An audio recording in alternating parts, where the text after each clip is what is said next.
Mano. Y como digo, muchísimas gracias por la invitación, por la comunión, por poder compartir la palabra con vosotros.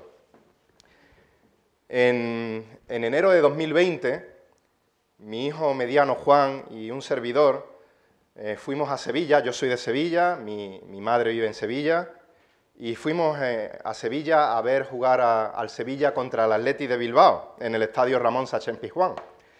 La primera vez que mi hijo, que es el más futbolero de la familia, iba a un estadio de primera división. Y antes de que salieran los jugadores al terreno de juego, pusieron por megafonía el famoso himno del Sevilla del Arrebato. Y recuerdo cómo Juan y yo cantábamos orgullosos, no voy a cantar, no os asustéis, pero eso de sevillista seré hasta la muerte. El verano anterior, estamos hablando de enero, pues el verano de 2019, estábamos también con mis padres allí en Sevilla, y a mi hijo le gusta, siempre que tiene oportunidad, que estamos en una ciudad o en un pueblo, hacerse una foto en el estadio de fútbol que sea de la localidad. Entonces, a mi pesar, él quería ir al estadio del Betis a hacerse una foto en el estadio. El estadio del Betis sí pilla lejos de donde viven mis padres, de Nervión, así que fuimos en autobús. Recuerdo que en la primera parada del autobús se subió una chica con una chaqueta rosa, muy llamativa al color, y un escudo del Betis. Bueno, seguimos hacia adelante, siguiente parada, gente con equipaciones del Betis, se sigue llenando el autobús, bufandas del Betis, casi el 100% del autobús eran aficionados del Betis, y lo que Juan y yo no sabíamos es que ese día, casualmente, había un partido amistoso contra Las Palmas. Si en ese momento el conductor del autobús hubiese puesto la radio y hubiese sonado el himno del Sevilla, os aseguro que rodeado de tanto verde y blanco yo allí en el autobús no hubiese gritado a viva voz como lo haría en enero, sevillista seré hasta la muerte. Tengo muy buenos amigos que son béticos, pero por desgracia, como sabéis, en todos los equipos, en todos los deportes, siempre hay gente más radical y más violenta, y bueno, pues no me iba a arriesgar a que me partiesen la cara por mi orgullo sevillista. He de decir que en ese caso, para preservar la identidad, la integridad física de mi hijo y la mía propia, sin duda me avergonzaría de mi sevillismo sin ningún problema. Yo no sé de qué equipo de fútbol sería el apóstol Pablo, pero sé con toda seguridad que había una cosa de la cual Pablo, independientemente del contexto en el que se encontrara, del riesgo que le pudiera suponer, no se iba a avergonzar de ninguna de las maneras. Me gustaría que me acompañaseis al capítulo 1 de Romanos, y vamos a leer dos versículos, los versículos 16 y 17. Romanos 1, 16 y 17. Leo la versión de las Américas por si notáis alguna palabra que cambia. Y dice el apóstol Pablo, movido por el Espíritu Santo, Romanos 1:16, porque no me avergüenzo del Evangelio, pues es poder de Dios, es el poder de Dios para la salvación de todo el que cree, del judío primeramente y también del griego. Versículo 17, porque en el Evangelio la justicia de Dios se revela por fe y para fe, como está escrito, mas el justo por la fe vivirá. Hasta aquí la palabra del Señor. Y en estos dos versículos, en este texto, Dios mediante, vamos a ver dos razones por las que no debemos de avergonzarnos del Evangelio. Dos motivos, dos razones por las que no debemos avergonzarnos del Evangelio. En primer lugar, en el versículo 16 veremos que no debemos de avergonzarnos del Evangelio porque Dios despliega su poder para salvar mediante el Evangelio. Y en el versículo 17 veremos que no debemos de avergonzarnos del Evangelio porque Dios revela su justicia mediante el Evangelio. La primera razón por la que no debemos de avergonzarnos del Evangelio, porque Dios despliega su poder para salvar mediante el Evangelio. El versículo 16 comienza diciendo «por qué», lo cual nos indica que el apóstol va a continuación a explicar, a argumentar algo que ha dicho anteriormente, en los versículos anteriores. ¿Y qué es lo que acaba de decir el apóstol Pablo? Bueno, en el versículo 15 acaba de decir que está ansioso de ir a estos hermanos de Roma a anunciarles el Evangelio. ¿Por qué anhelaba hacer esto? Porque no se avergonzaba del Evangelio. Y mirad, si humanamente hablando alguien tenía motivos más que suficientes, y digo humanamente hablando, para avergonzarse del Evangelio, ese era el apóstol Pablo. Por predicar el Evangelio fielmente, el apóstol Pablo, digamos que no lo había pasado demasiado bien en muchas ocasiones. Por ejemplo, leemos en 2 Corintios, capítulo 11, del versículo 23 al 27, ahí vemos una panorámica de lo que le supuso a la vida de Pablo su servicio fiel al Señor predicando el Evangelio. 2 Corintios 11, 23 dice que el apóstol Pablo estuvo en muchos más trabajos, en muchas más cárceles, en azote un sinnúmero de veces, a menudo en peligros de muerte. 5 veces había recibido de los judíos 39 azotes. 3 veces había sido golpeado con vara, 1 vez fue apedreado, 3 veces naufragó y había pasado una noche y un día en lo profundo, en alta mar. Con frecuencia había estado en viajes, en peligro de ríos, en peligro de salteadores, en peligro de sus compatriotas, en peligro de los gentiles, en peligros en la ciudad, en peligros en el desierto, peligros en el mar, peligros entre falsos hermanos, en trabajo, en fatiga, en muchas noches de desvelo, en hambre, en sed, a menudo sin comida, frío, desnudez. Por predicar fielmente el Evangelio, el apóstol Pablo había sido enviado a la cárcel, había sido objeto de burla, de persecución, había sido expulsado de ciudades, había sido apedreado y dejado por muerto, le habían tomado por tonto. Motivos y motivos para que el apóstol Pablo dijera, me planto. No hablo más del Evangelio porque cada vez que lo hago es que me la juego. Pero es que además, nuevamente, humanamente hablando, el mensaje del Evangelio en sí, desde la lógica humana, es un mensaje del que avergonzarse. Y mucho más en el contexto del apóstol Pablo. En 1 Corintios 1, versículos 18 y versículo 23, dice que, repito, humanamente hablando, desde el punto de vista del hombre, desde la sabiduría humana, 1 Corintios 1, 18, dice que la palabra de la cruz es necedad para los que se pierden. Y el 1.23 de 1 Corintios dice que la palabra de la cruz, el Evangelio, es piedra de tropiezo para los judíos y necedad para los gentiles. Y nosotros hoy día tenemos el privilegio de tener la revelación completa en nuestras manos, pero os pido por un momento que hagáis un esfuerzo y tratéis de meteros en el pensamiento, en la cultura de aquella época.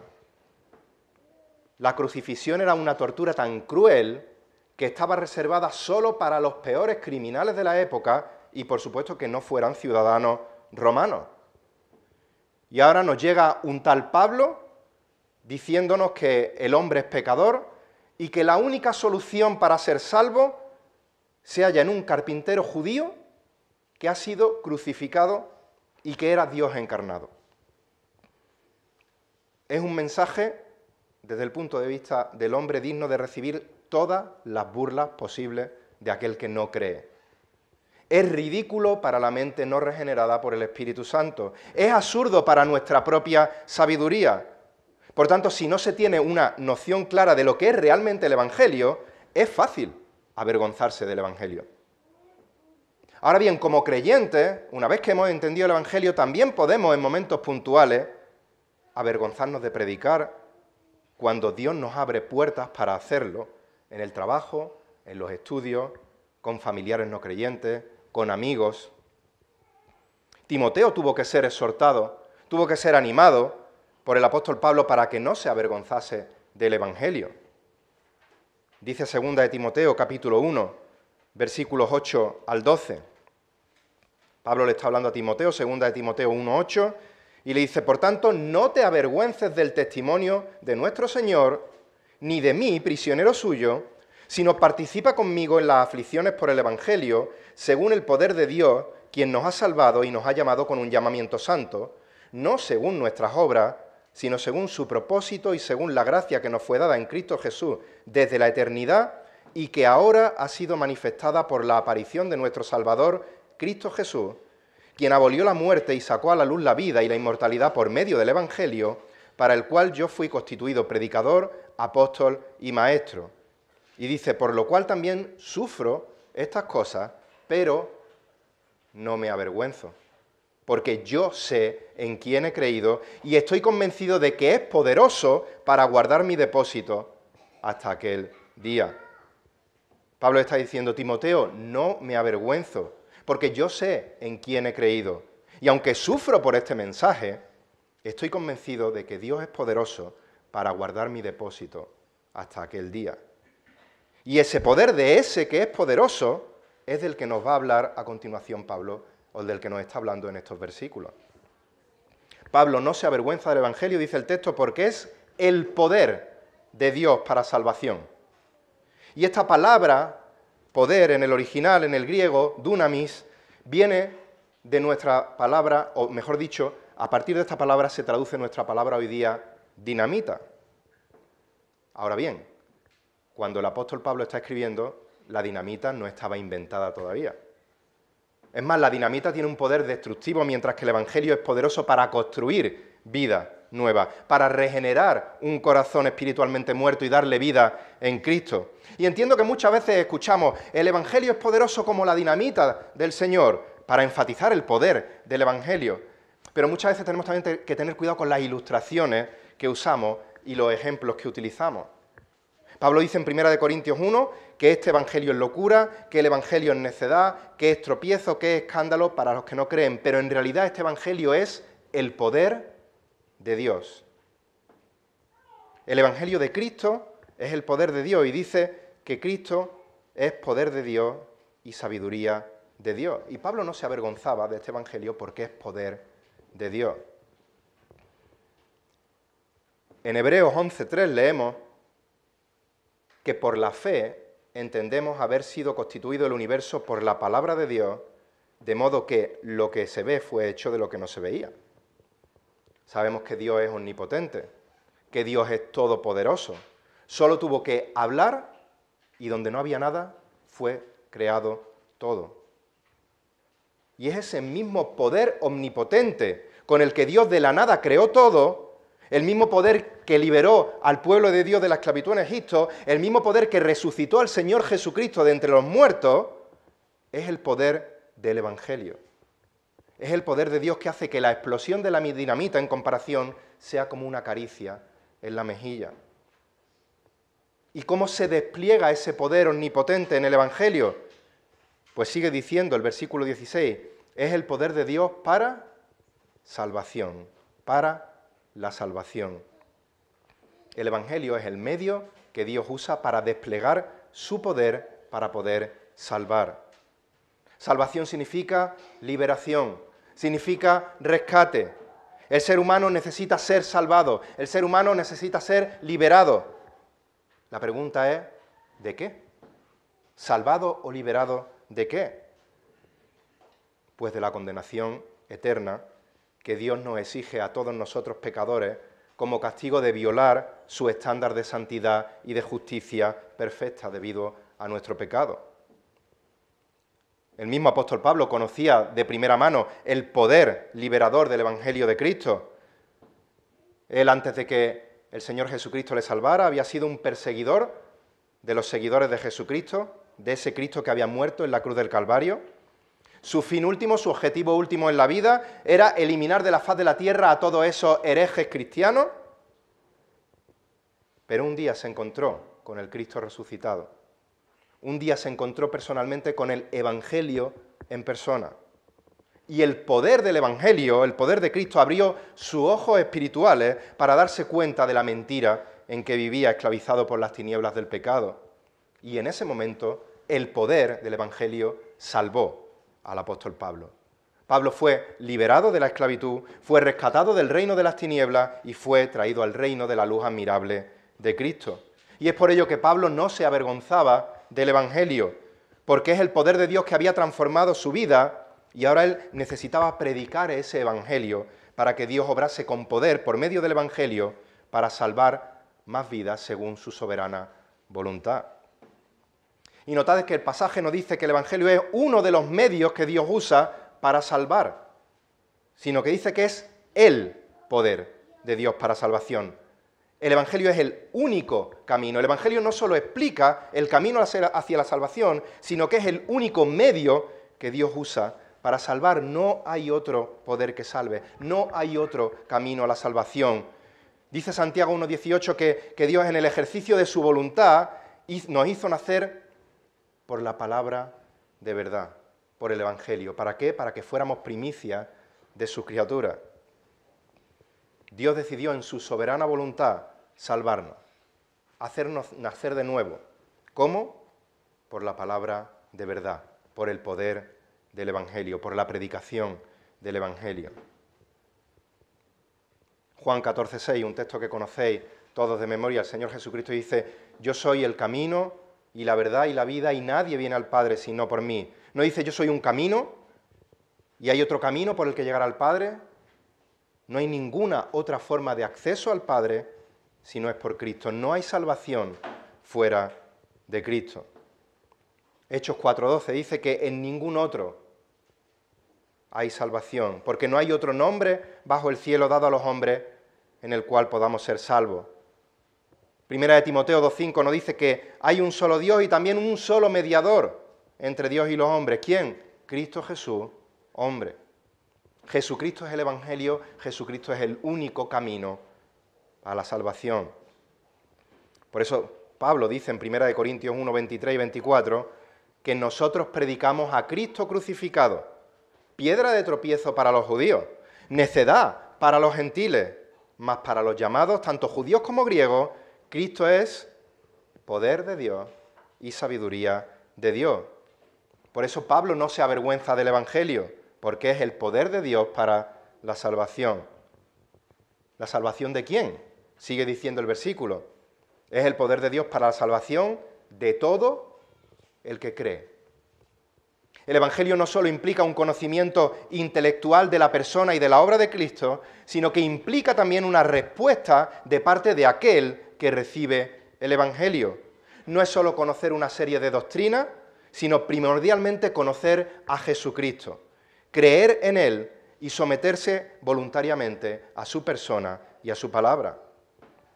Es por eso que más adelante en esta carta Pablo dirá en el capítulo 10, versículos 9 y 10, o mejor dicho, no dice solamente en estos versículos, Romanos 10, 9 y 10, que si confiesas con tu boca a Jesús por Señor serás salvo.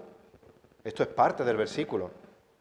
Pero el versículo entero dice, si confiesas con tu boca a Jesús por Señor y crees en tu corazón que Dios le resucitó de los muertos, serás salvo, porque con el corazón se cree para justicia y con la boca se confiesa para salvación. Termina el versículo 16 diciendo, porque no me avergüenzo del Evangelio, pues es el poder de Dios para salvación de todo el que cree, del judío primeramente y también al griego. La salvación que ofrece el Evangelio es para toda la humanidad, porque toda la humanidad nacemos muertos en nuestros delitos y pecados y todos necesitamos del Evangelio. Como sabéis, los judíos llamaban griegos, llamaban gentiles a todo aquel que no fuese judío. Así que cuando Pablo habla del judío y del griego, está abarcando el 100% de la raza humana. Y al decir el judío primeramente, no está diciendo que el judío es más importante que el gentil, sino que está hablando en sentido cronológico. Fue primero la nación de Israel, la que Dios escogió como receptora de su palabra. Fue el pueblo judío al que Jesús primeramente dirigió su ministerio. Fue del pueblo judío del que nació, del que vino el Mesías. En Mateo 10, 5, dice Jesús a sus discípulos, no vayáis por el camino de los gentiles, no entréis en ninguna ciudad de los samaritanos, sino id más bien a las ovejas perdidas de la casa de Israel, primeramente, en orden cronológico, a los judíos. Pero el Señor Jesucristo, por medio de su obra redentora en la cruz del Calvario, rompió las barreras que separaban judíos, gentiles, y la salvación está disponible para todo aquel que cree, ya sea judío, ya sea gentil. Así que, hermanos, yo animo a que no nos avergoncemos del Evangelio, en primer lugar porque es el medio por el que Dios despliega su poder para salvar. La segunda razón por la que no debemos de avergonzarnos del Evangelio, de predicar el Evangelio, es porque Dios revela su justicia mediante el Evangelio. Dios revela su justicia mediante el Evangelio, versículo 17. Porque en el Evangelio la justicia de Dios se revela por fe y para fe, como está escrito, mas el justo por la fe vivirá. Como sabéis, la palabra evangelio significa buenas nuevas, buenas noticias. Pablo nos está diciendo ahora que en el evangelio se revela la justicia de Dios.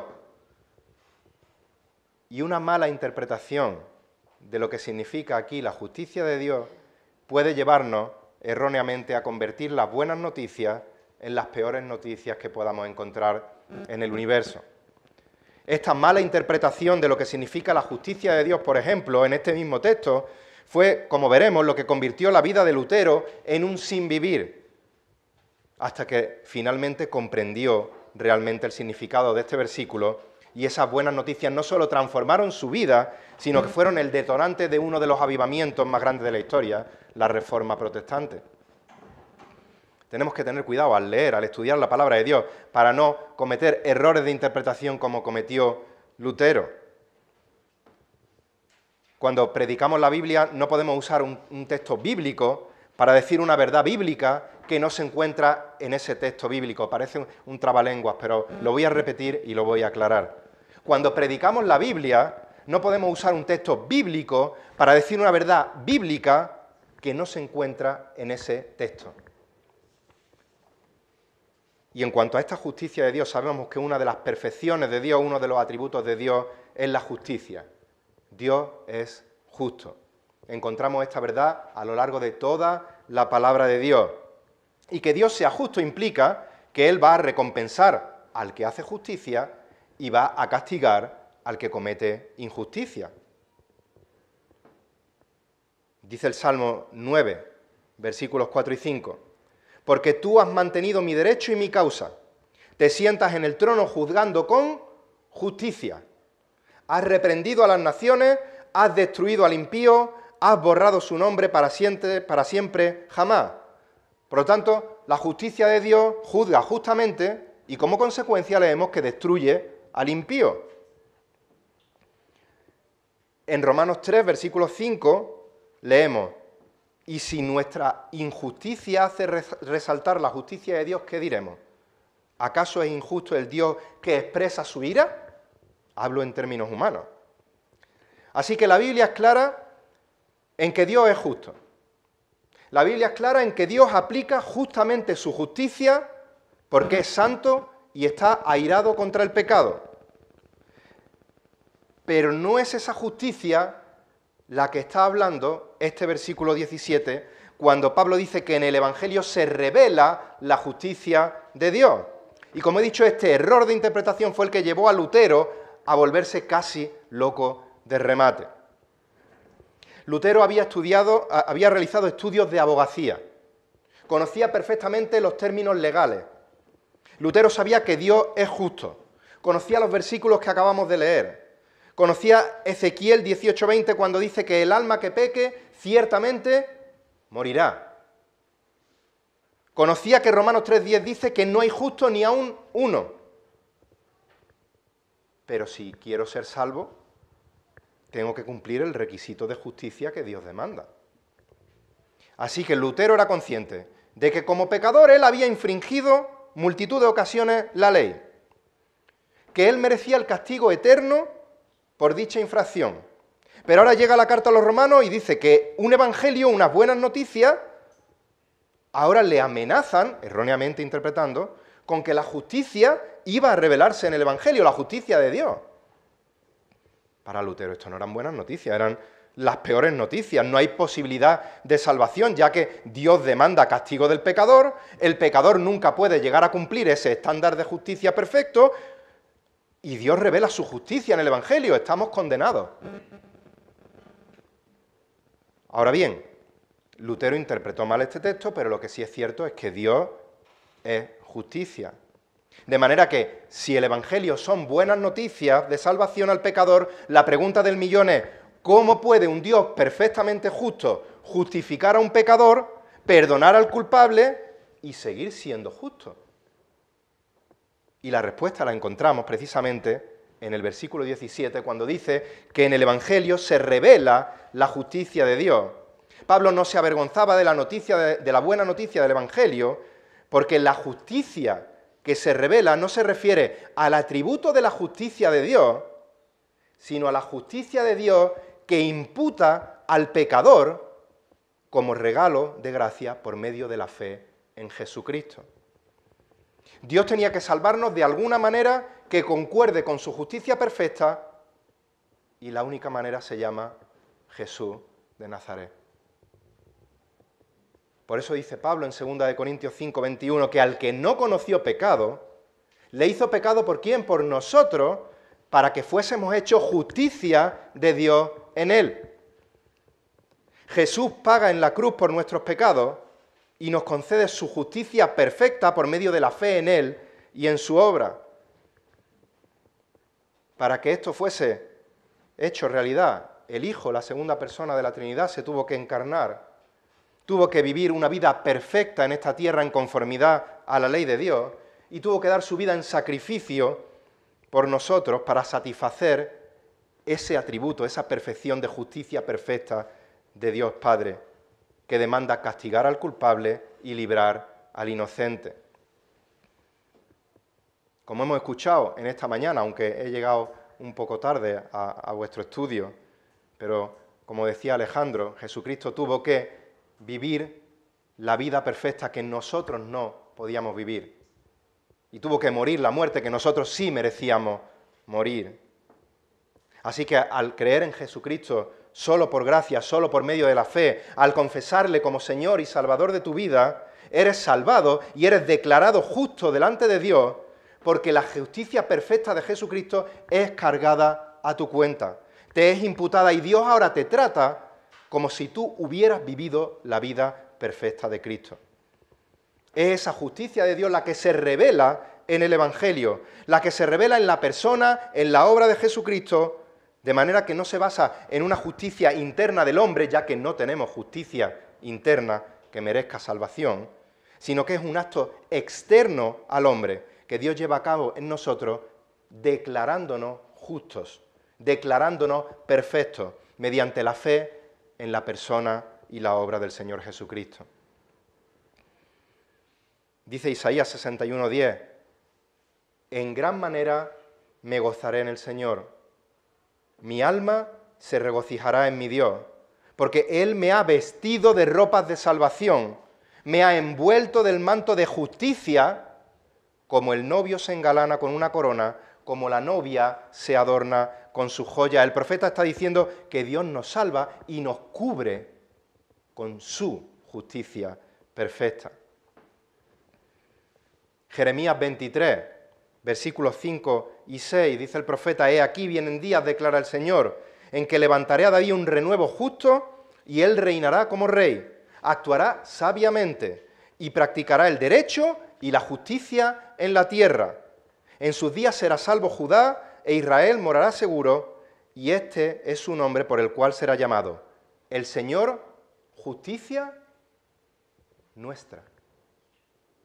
Jesucristo es Dios. Jesucristo es nuestro Señor. Jesucristo es el Evangelio. Jesucristo es nuestra justicia. Cuando acudimos a Él por fe y le reconocemos, le aceptamos como Señor y Salvador.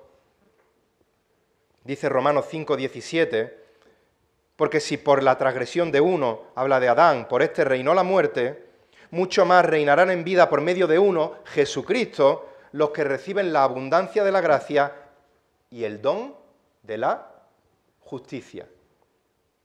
La justicia de Dios es un regalo. La justicia de Dios es un don que recibimos no por mérito alguno, sino únicamente por gracia, por medio de la fe. Filipenses 3, versículos 8 y 9 dice el apóstol Pablo, y aún más yo estimo como pérdida todas las cosas en vista del incomparable valor de conocer a Cristo Jesús, mi Señor, por quien lo he perdido todo y lo considero como basura a fin de ganar a Cristo y ser hallado en Él, dice, no teniendo mi propia justicia derivada de la ley, sino la que es por la fe en Cristo, la justicia que procede de Dios sobre la base de la fe. La justicia no es por ningún mérito del apóstol Pablo, sino que procede de Dios y le es dada a Pablo por medio de la fe en Cristo. Así que Pablo puede declarar en Romanos 3, 27 y 28, ¿Dónde está pues la jactancia? Queda excluida.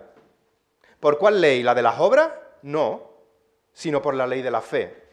Porque concluimos que el hombre es justificado por la fe, aparte de las obras. Los creyentes no podemos jactarnos por tener mérito alguno de nuestra salvación, sino que hemos sido justificados, hemos sido declarados justos únicamente por medio de la fe en Jesucristo.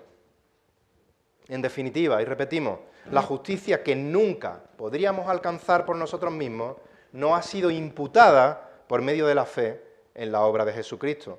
La justicia de Dios que se revela en el Evangelio, en que por gracia hemos sido salvados por medio de la fe, no es de nosotros, sino que es don de Dios, no por obra, para que nadie se gloríe. Efesios 2, 8 y 9. Por tanto, como dice Jonás, la salvación es del Señor. La salvación es una obra completamente de Dios, sin ningún mérito de parte del hombre.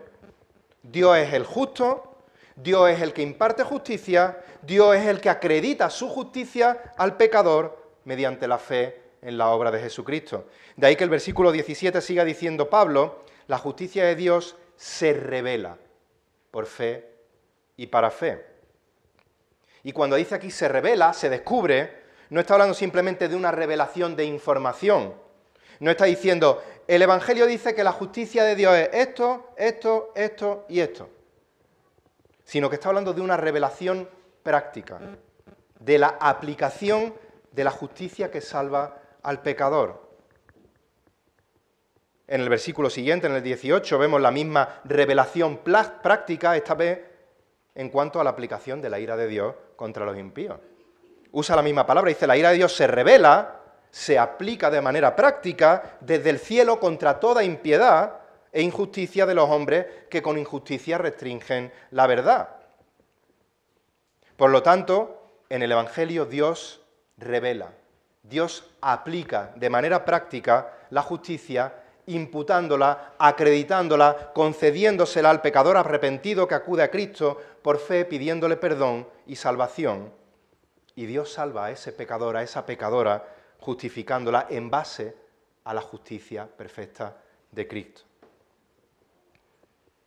Sigue diciendo el versículo 17, la justicia de Dios se revela por fe y para fe. Literalmente en el original dice desde la fe y hacia la fe. Lo que está diciendo básicamente es que la justicia de Dios, mediante la cual se nos imputa la justicia perfecta de Cristo en el momento en que Dios nos salva, es por fe, es en base a la vida, muerte y resurrección de Jesucristo, pero no que cuando Dios nos salva, a partir de ese momento no es que nos deje a nuestra suerte, sino que la salvación se inicia por fe y continúa para fe. Continúa en la vida de santidad práctica, de santidad progresiva que tenemos que vivir día a día los creyentes, por fe, descansando en nuestro Señor Jesucristo y siendo guiados por el Espíritu Santo y por la guía de su palabra a lo largo de toda nuestra vida. Dios nos salva por fe y a partir de ese momento vivimos por fe y vivimos para fe, no confiando en nuestra propia justicia, sino en la justicia de Dios en Cristo. Y Pablo termina este versículo afirmando la verdad de que, como está escrito, el justo por la fe vivirá, citando a Habacuc, capítulo 2, versículo 4. Si recordáis, Dios en Habacuc está anunciándole que viene un juicio tremendo sobre la nación de Judá por medio de la invasión de los caldeos, debido al pecado de Judá. Y en medio de esta situación desesperada, y que va a llegar, Dios le da unas palabras de confianza al profeta.